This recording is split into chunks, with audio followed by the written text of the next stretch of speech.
एक समय की बात है, एक किसान अपने परिवार के साथ एक छोटे से गांव में रहता था। उस गांव में भीषण गर्मी थी और कई महीनों से बारिश की एक बूंद भी नहीं गिरी थी।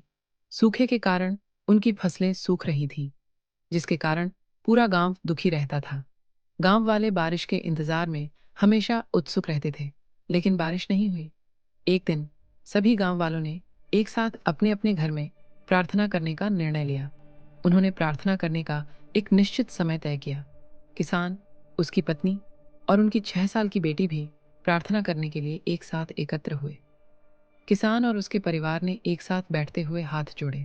किसान ने धीमी आवाज में आंसू छुपाते हुए कहा, हे प्रभु, मैंने सुना है कि आप हमारी प्रार्थना सुनते हो। किसान की 6 साल की बेटी ने भगवान से प्रार्थना करते हुए कहा, हमारी फसलें मर रही हैं, कृपया जल्दी से बारिश भेजें ताकि हम जीवित रह सकें। गांव के प्रत्येक परिवार के सदस्यों ने अपने अपने तरीके से प्रार्थना की।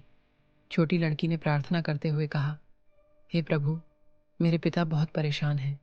आप तो कुछ भी कर सकते हो, कृपया हमारे गांव में वर्षा करा दीजिए। कुछ समय बाद प्रार्थना समाप्त हो गई। किसान अपने खेत जाने के लिए खड़ा हुआ।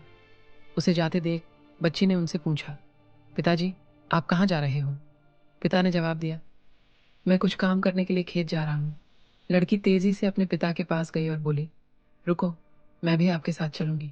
वह लड़की अंदर गई और छाता लेकर आई। पिता ने पूछा, सूरज ढल चुका है और शाम भी हो गई है, तो तुम छाता लेकर क्यों आई हो? छोटी लड़की ने जवाब दिया, पापा, हमने भगवान से बारिश के लिए प्रार्थना की है। अगर हम बिना छाते के जाएंगे तो बारिश होने पर हम भीग जाएंगे। किसान अपनी बेटी की बात सुनकर अचंभित रह गया। वह बेटी के विश्वास पर आश्चर्यचकित हो उठा। उसने आसमान की ओर देखा। मौसम साफ था और बारिश का कोई संकेत नहीं था। फिर उसकी नज़र अपनी बेटी के मासूम चेहरे पर पड़ी।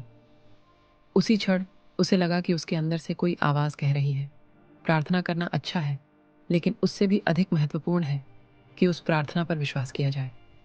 किसान ने अपनी बेटी को गोद में लिया, उसके माथे को चूमा और हाथ में छाता पकड़कर खेतों की ओर चला गया। और उसी रात उस गांव में बहुत तेज बारिश हुई। इससे पहले उस गांव में उस तरह की बारिश कभी नहीं हुई थी। किसान और उसकी बेटी की कहानी हमें विश्वास के बारे में बहुत कुछ सिखाती है। हमारे जीवन के कठिन समय में हमारा विश्वास डगमगाने लगता है और हम निराश हो जाते हैं, लेकिन इस कहानी में गांव वालों ने भयंकर सूखे के दौरान बारिश के लिए प्रार्थना की, परंतु उनके हृदय संदेह से भरे हुए थे। हालांकि छोटी लड़की बारिश आएगी ये विश्वास के साथ छाता लेकर आई। विश्वास हमारे जीवन में बहुत महत्वपूर्ण, यह एक आधार बनता है हमारे सपनों और लक्ष्यों का। जब हम कोई भी कार्य शुरू करते हैं तो हम खुद पर विश्वास रखें कि सकारात्मक परिणाम आना निश्चित है।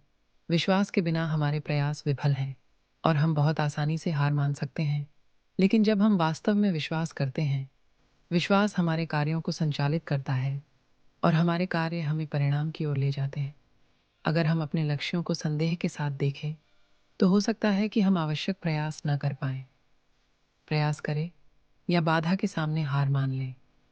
लेकिन विश्वास के साथ हम अपने जीवन में अधिक लचीलापन महसूस करते हैं, जिससे हमारी सफल होने की संभावनाएं बढ़ जाती हैं। इसीलिए विश्वास हर पहलू में ज़रूरी है। जब हम बीमार होते हैं तो हम दवा लेते हैं। ये सिर्फ दवा नहीं होती जो हमारा इलाज करती है, हमारा इलाज हमारा विश्वास भी करता है। अगर हम दवा पर विश्वास नहीं करेंगे तो दवा हमें ठीक नहीं कर सकती। इसी तरह जब हम प्रार्थना करते हैं तो हमारा विश्वास हमारे ऊपर होता है, और जब हम दृढ़ विश्वास के साथ प्रार्थना करते हैं तो चीज़ें हमारी इच्छा अनुसार बदलने लगती हैं। ये कहानी हमें याद दिलाती है कि खुद पर, अपने लक्ष्यों पर और अपनी प्रार्थनाओं पर अटूट विश्वास हमारे लिए इच्छित परिणाम ला सकता है।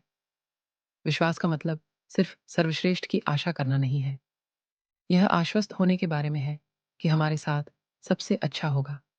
केवल वे ही लोग जो खुद पर और अपने सपनों पर विश्वास करते हैं, वही अपने लक्ष्य हासिल करते हैं। इसलिए खुद पर विश्वास रखें और आप जो भी ठान लें उसे हासिल कर सकते हैं, क्योंकि अटूट विश्वास ही वह कुंजी है जो आपके सपनों के दरवाजे खोलती है।